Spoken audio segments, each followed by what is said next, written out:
Hi, for today's teardown we have this, the Soviet GSP-11 chemical weapon, and more particularly nerve agent detector.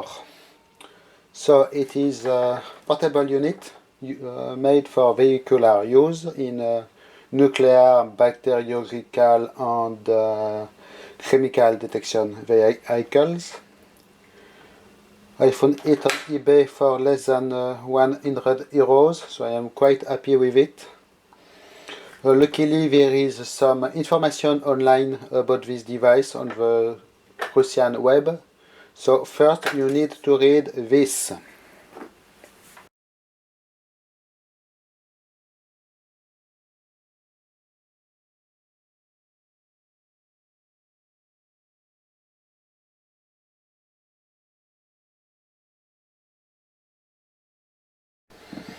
So now you have the main information about this device, what it does.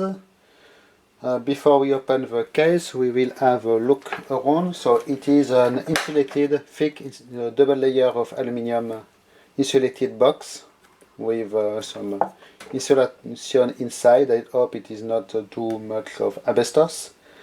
Double layer of window here to have a look at the light indicators.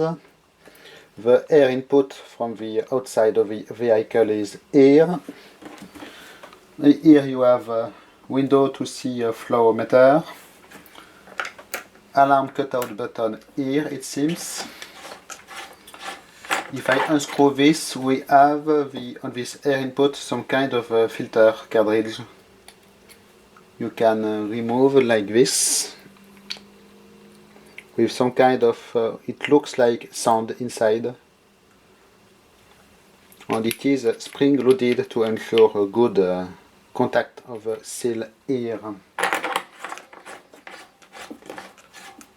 What else? On the side here we have the output to a remote indicator box with just two lights, I believe. This is a push button to test the power supply voltage and light up the flow meter. We have here the main switch, on-off switch, and I believe this one is a speed selector switch. Here we have the hinges of the door with this quite weird setup, apparently to adjust the pressure of the hinge against the seal, to have a good airtightness of the device. So quite interesting, because in fact if it is sealed, you can notice the air will be pumped in, but I am not sure it has a way to go out. On the other side we have airflow adjustment here and the main power input here. So if I open it, as you will see,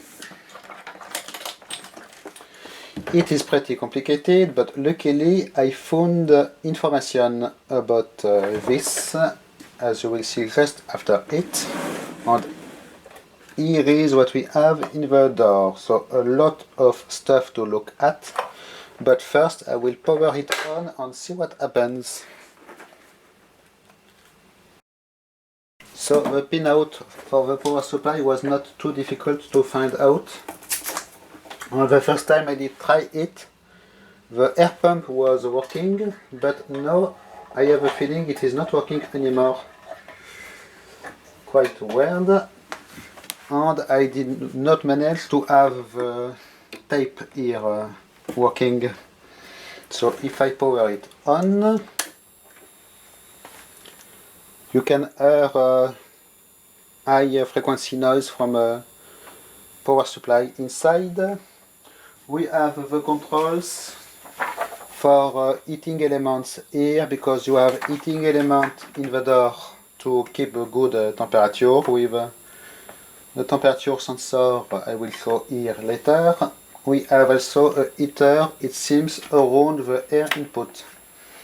So these two buttons are to turn off and on these devices. This is for the sound signal, so I do not know why you have a button to turn it on all the time. And the button here on the front door will actually cut this arm. And now it is not doing anything anymore. Interesting. Let me turn off the power. On again. Okay, you get the idea. Here you have the test function for the voltmeter, but maybe I have a shortcut somewhere and it is not going further than 3 volts. It is quite weird. And we have a light here for the flow meter, just a little bulb. And this is normally the main function switch and some kind of speed selector, but it is doing nothing. As you can hear, the pump is not turning. I suspect the motor is dead, and also maybe the main motor here. Quite interesting. So I will now show you the main information about what we have here before we go deeper in the teardown. So I found on the Russian web, I will link in the video description, vintage slides about this device with some kind of user manual from the army, Soviet army information company, something like this. So as you did read before, there is a spool of ribbon or tape that will unwind. It will be wetted by a first reagent. The air to test is sniffed through this tape, and there is here a second reagent that will be red, and they will react. In case there is no nerve agent in the air, it will become yellow, and if there is a nerve agent, it will remain red. Then we have an optical reader here with just photoelectric cells that will read the color and then trigger the alarm if needed. And then the used ribbon will be spooled on the second spool here. About the air circuit, we have input on the door here. We have the filter I did show previously here. It goes through or near the tape. Then it is going through a flow restrictor or something like this inside. No, not in fact inside. In fact, in the front. I will show you it. And there is the flow meter, the pump, and the air is then released by the pump actually inside the unit. There is not an output to output the air outside. So it is quite weird, because if you are in an airtight vehicle, you are testing the air for the outside for chemical weapons. You probably do not want the suspicious air to be released inside your vehicle. It is quite interesting. So maybe this filter here is supposed to remove the agent from the air, but it is quite a weird concept. So I will show you these components on the device here. I need to unzoom, excuse me. So we are here. So you have the two spools of cotton tape, new one and spun one, which is almost empty because the device was never used, I believe. We have two tanks of reagents with some kind of little integrated pumps. So you will lift like so, and you can release the tank, and it looks like such inside. A little piston and it will pump a little bit of the product through a very tiny hole here. It is how it works. The two tanks are the same one, except for the color here, a white one and a red one. On the other hand, we have just a little filter, some kind of moisture. I do not know if it is the original reagent. And you can see how it is mounted in here. Quite interesting. So you have here your air sniffing unit through the tape. You have the second reagent, and this assembly here will be your optical readout here. So what next? Excuse me. Here is an overview of the setup. You can see it is perfectly matching what we have. Here is a close-up of inside of this readout unit. So we just have a light. So it is just a bulb, I will show it later. We have filter. This is an empty box with just one screw here. That is here. It is a trimmer screw that will come in front of the bulb to attenuate the light, more or less. And then we just have colored filters on the photoelectric cells, one reference cell and one measuring cell, of course. Here it seems we have a waste product tank, and here we have the, according to this schematic, the flow meter with a little piece that will it was working previously, sadly, but not anymore now. That will be lifted in the air when the airflow is enough. And we have this device that is matching this thing, on which you can actually remove, containing again some kind of filter material. Looks like sand more or less, but I believe it is not sand, and there is some piece of filter, cotton filter or something like this at the ends. And it is in the air circuit, and you can apparently replace it easily. Okay, what else do I need to show you? Just the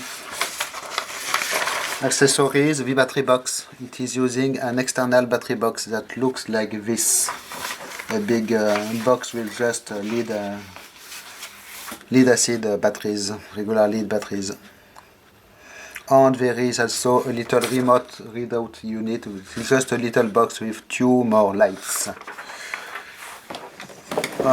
So here I have the controls and your light alerts. So there is one for power, one for running, and one for alert probably. Your voltmeter here. This device here, I do not know what it is. Okay, in the door we have a very weird tool. I did not find yet what it is for. Looks like something special, but I did not find. We have this tool I made myself to keep the door open because it was not staying open. We have apparently a spent tube of reagent written in Polish, it seems, on the date code of 1991, which is quite modern because actually this device is from, it is written here, 1968. What do we have else? We have the two heater resistors that are exactly the same ones.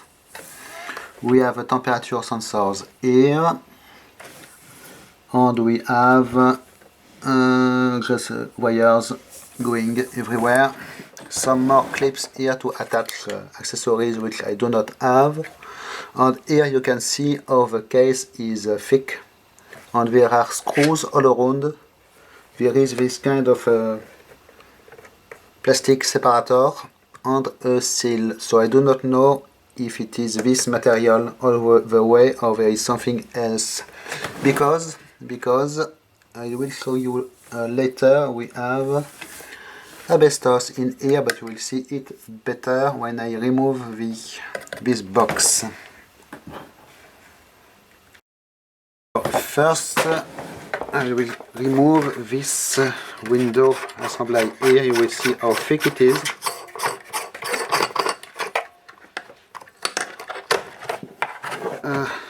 Here it is, a double layer of plastic windows apparently with this big aluminium ring, and you can see we find again the same material here.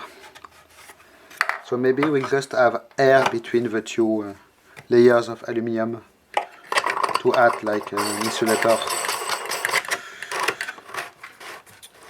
So you can see the serious hinges for this door and the cable here that cannot be disconnected. Okay, now I will show you, maybe we will start with this speaker. So I need to zoom in for you. So it seems to be a very old school speaker setup. Quite interesting, actually. If I find a screwdriver, small enough, excuse me, because if I remove the screws here,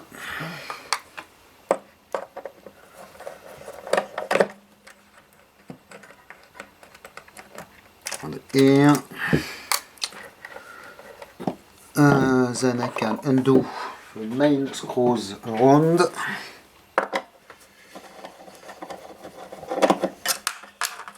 All the screws are loose on this unit, well, not very tight. I am not sure if it is new old stock or what. It did come without any accessories. It seems barely unused. But obviously the case was repainted. It is not the original color outside. It should be this olive green color, not the shiny greenish weird color it has. So here is our speaker. There is some kind of plastic film here for airtightness. And we have the speaker with the regular Russian speakers logo. Our microphones all often have this logo, model number here, and what can I do? I will try to unscrew this part, excuse me, if I can, or maybe the other side will be easier, because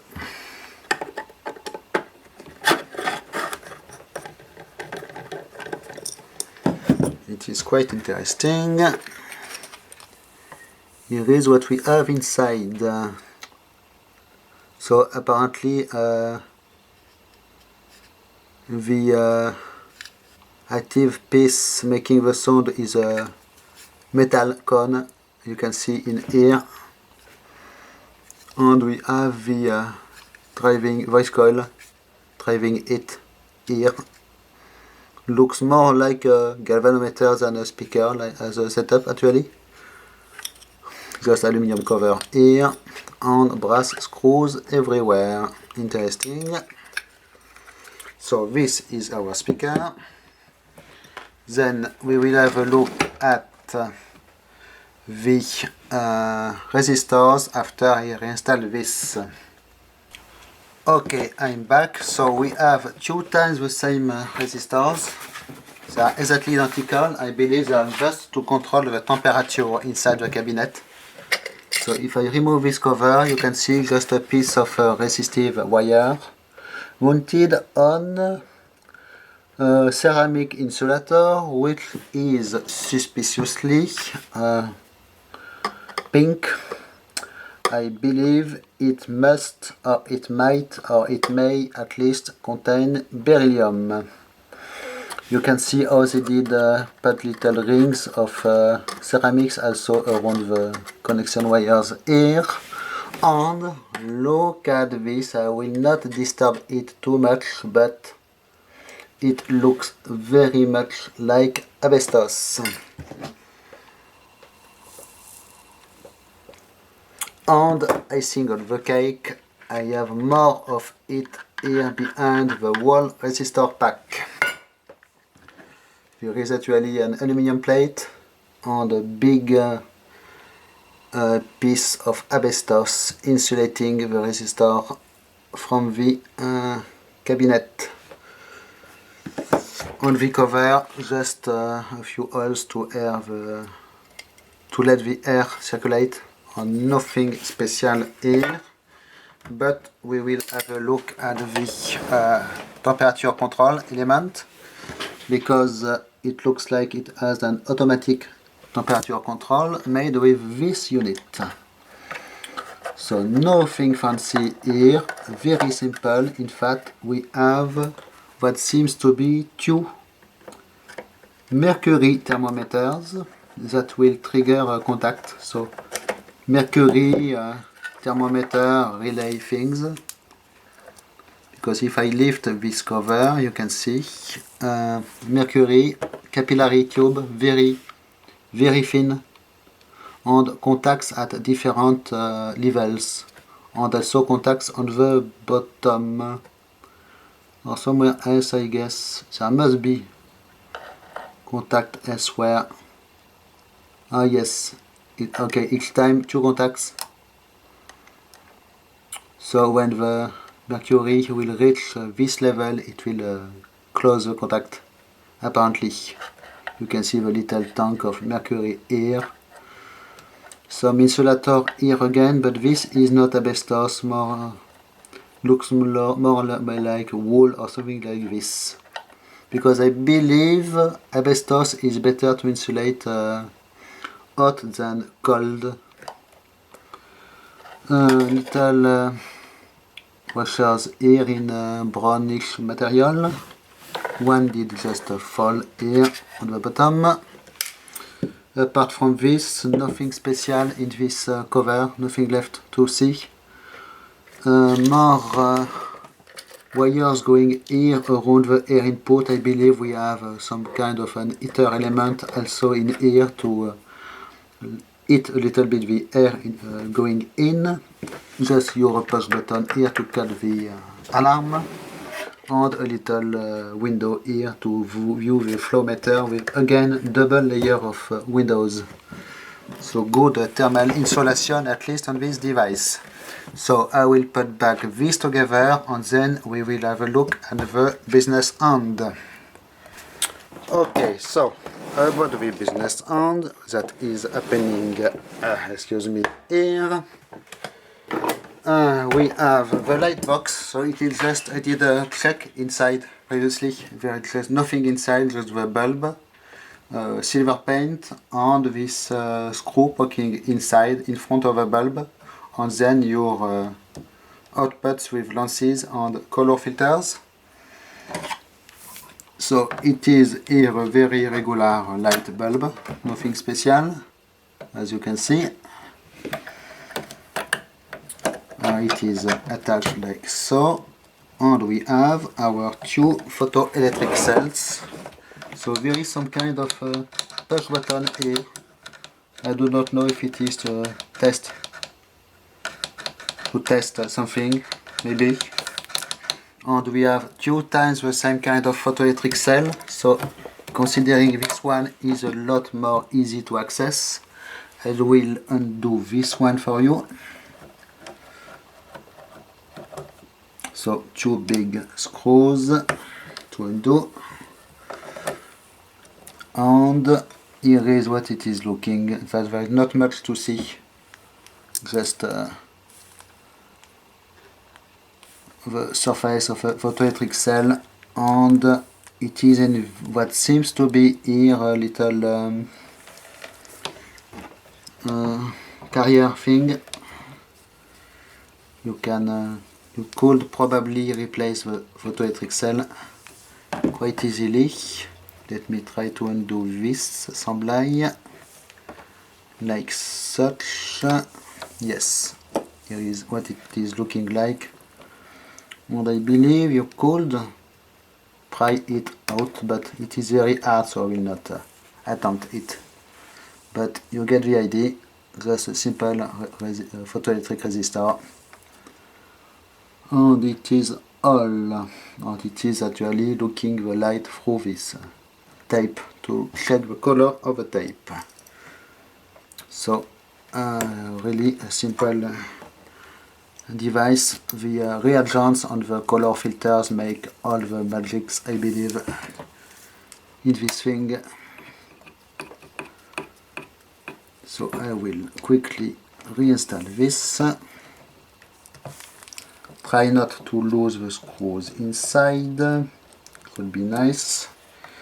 Anyways, inside is where we are going next, because I believe it is what you are really waiting for. But it will not be very convenient, as you will see, because let me tighten this. Okay, reinstall this tank in order not to lose it, like this. Okay, so what else? Just another look at the controls here. Here we just have regular lamps, also regular bulbs for the output signals, our voltmeter, and our two spools of tape, cotton tape. Of course you can remove it, but quite delicate. I do not want it to unspool, so I will not disturb it too much. Okay, and to go inside, we have this big thumb screw here with provision for a lock wire, which is not fitted for now. And how to proceed? As you can see, it is really big for my bench. And there is a big problem with this, because if I open this, actually it will not remain in the opened position. It will fall back down, which is really annoying. So it is why I had to find this big thumb screw that I am using like a tool to lock it in place,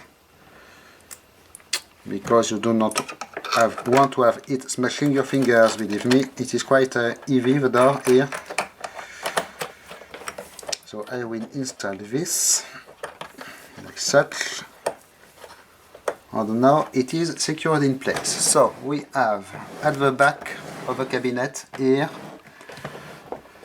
the air pump wirings, interconnector here to the electronics pack that is located here, some relays, and of course the buttons.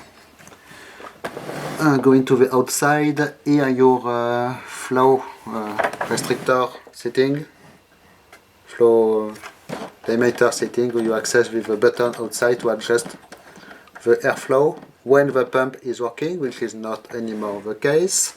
You can see on this pump it is a regular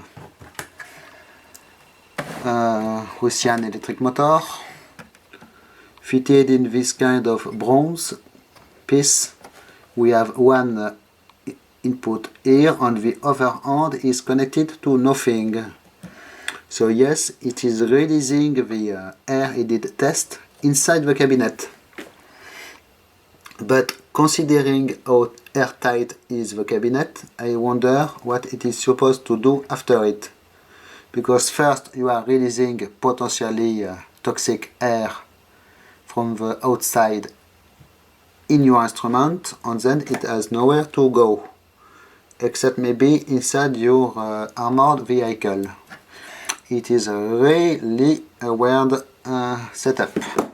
So next, the most interesting part will be to see what we have inside this door, but for this I have to install again the camera on the tripod, so I will be right back.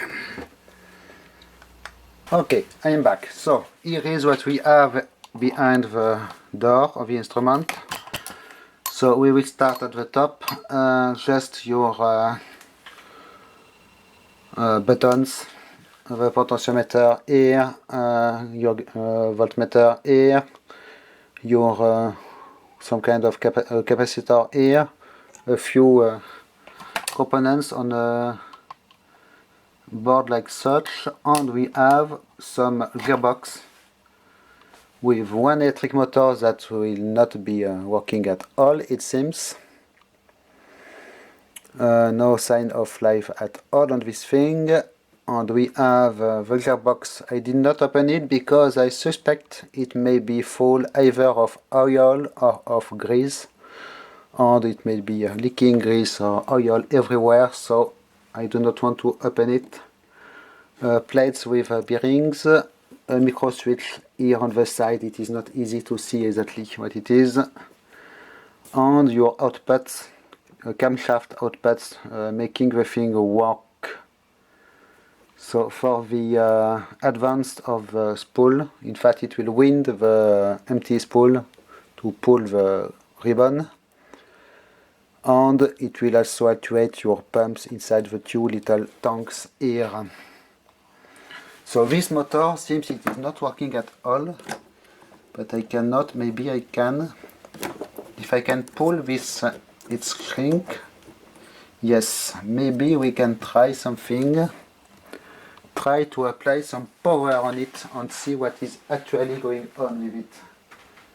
Because it has not been working at all. It is quite suspicious. So let me take, let's say, 5 volts on my bench power supply and try to see if, yes or not, we can have it working.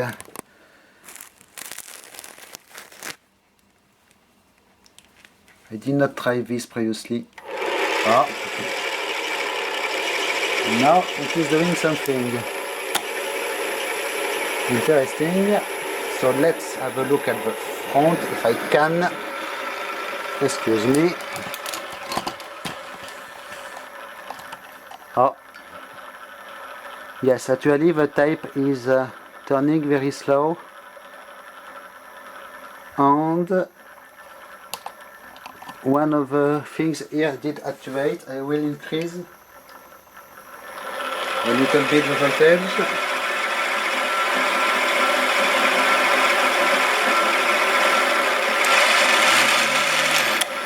Oops. Interesting. And it is stuck again. Interesting. Really. Yes, it is stuck, not turning anymore. So it looks like really the mechanism inside this has some big issues. Okay, but it was worth the try at least. So I will disconnect this, I reinstall the little, it shrinks, and we go back to the door. Excuse me, what do we have else? We have all your air tubing here at the bottom. Here is just the bulb for the flow meter with, that will shine through all here through the flow meter and then through your hole in the door. And we have the other side of the push button mechanism I did show previously. Here, spring loaded. And we have one vacuum tube. Not sure what it is doing here, but there is one. Regular Soviet vacuum tube. Well, regular I do not know actually. Date code of December 1967. And we are in 2017. So this thing is 50 years old, if I count correctly. Interesting. Made in USSR, of course. And it is not gassy, as you can see. The getter is still shiny. regular lamp holder here, bulb holder, vacuum tube holder more exactly. Okay, so you did see what we have in this door. The not working very well motor, the gearbox. We are left with the electronics behind this cover. So I will reinstall the camera overhead. Okay, we are back on the overhead camera mount. While I undo the screws on this plate, you will notice the back of the cabinet is made the same way than the front. 2 layers of aluminium with this weird plastic insulating material between them. I do not know if it is this all the way or if there is something else, if it is just to keep the thing in place. Potentially asbestos. I hope not. Well, until if I do not take it apart completely and separate the 2 layers, it will not be an issue obviously, because it is pretty well sealed, but maybe we have a whole bunch of asbestos in this. Maybe not. I consider making a test hole and probe the inside somewhere. Maybe here along the edge in this plastic. Drill and see what we have behind this layer. Okay, so we have here the plate with which is covering the electronics. Looks like the electronics are more or less a separate unit because they are connected with this plug, but you cannot remove them quickly, obviously. We have 2 trimmers here for diapason and teardown, which sounds like a vacuum tube name. This is just an aluminium plate. And here are the electronics. So actually I was expecting very interesting stuff like hybrids, but obviously not. Still there are some interesting parts to look at, but nothing really fantastic. So you will notice first the whole bunch of relays here. We have some little vacuum tubes with 3 legs, so I do not know what they are exactly. And one more here, that seems to be a different model. Your trimmers here, so excuse me, transformer. It is probably what is making the noise when it is powered on, so there must be some power conversion, maybe to make some high voltage for the vacuum tubes. Power transistor here, 2 old school capacitors here, quite unusual shape. Behind this plate we have nothing except a few more diodes like this one, so nothing to see here. But here we have these 2 components which are really not usual, as are these vacuum tubes here. They are glass with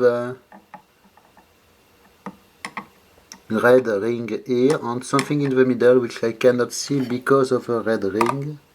So most probably they are resistors, but not something you see every day. Mica capacitor here and regular over Russian capacitors here.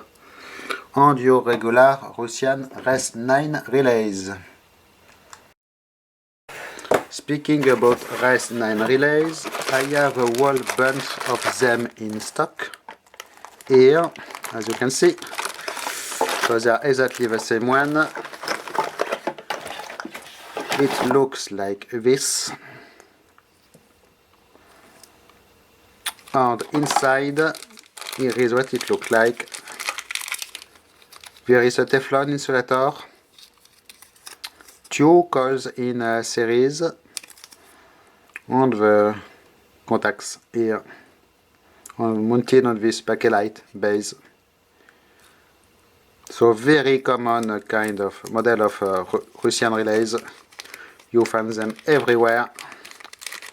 A lot in avionics, in military equipment, measuring instruments. Really, they were very commonly used. Okay. So, I believe we are done with this teardown, because as you can see, there is nothing else to see. Except that this plate has a very badly located screw here in the corner that is going here. It has been a pain to remove it, and I did it off video because it was really boring, and it will be a pain to reinstall. So I hope you did enjoy this teardown of a very unusual device. There is a bigger model of this chemical detector that sometimes pop up on eBay. The same seller, in fact, I did purchase this device, had one of them, but it was over 200 euros, and now it is not listed anymore. It is, if I remember correctly, GSA 20 or 12 model. And it is a bigger model. I will link in the video description some Russian websites to check about these gas detectors, because there is yet another bigger model available, and you will see at least the photos of them on the websites and see what they look like. The other one, the bigger model, is nearly 40 kilos, I believe, of weight. So probably not something I will get anytime soon in my collection, but we never know. And they look more automated than this one, because really this one, they say it is automated, but it is more or less all manual. The only automatic thing is the advance of the ribbon and the alarm, but you have to set everything manually. Okay, it was not too difficult to reinstall, could be worse, thanks to a super short screwdriver. You do not always need them, but when you need them, you are happy to have one. Okay, I believe it will be all. So what will I do with this device? It will probably go in my storage. It is a little bit sad, they did repaint the cabinet, as you can see. It is not the original paint, but you get what you get, so it is a really rare device, so I will not complain. And of course, stay tuned for other teardowns of other weird things. I'm quite happy with this because it was a long time I did not get any new Soviet item. So, thanks for watching. Bye bye.